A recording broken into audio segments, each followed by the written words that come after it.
Dalam rangka memeriahkan Dirgahayu Republik Indonesia ke-76, pemerintah Kota Prabu Muli melalui Dinas Perindustrian dan Perdagangan mengadakan bazar sembako di halaman Dinas Penduduk Catatan Sipil.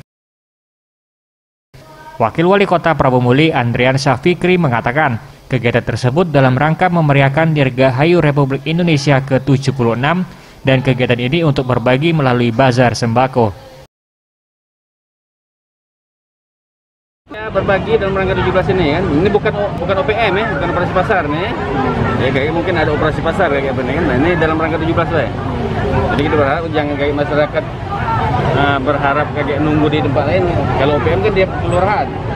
Ya. Nah, ini dalam rangka 17 Agustus ini dalam rangka ulang tahun RI, pemerintah Kota Prabu melalui Perindak mengadakan bazar murah ini.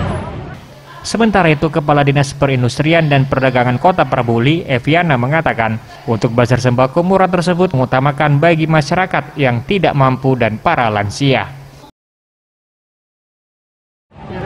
Kota Prabu Muli melalui Disperindak itu melakukan bazar dalam rangka memperingati Hari Kemerdekaan RI yang ke-76. Anil Sodikin, Sriwijaya TV.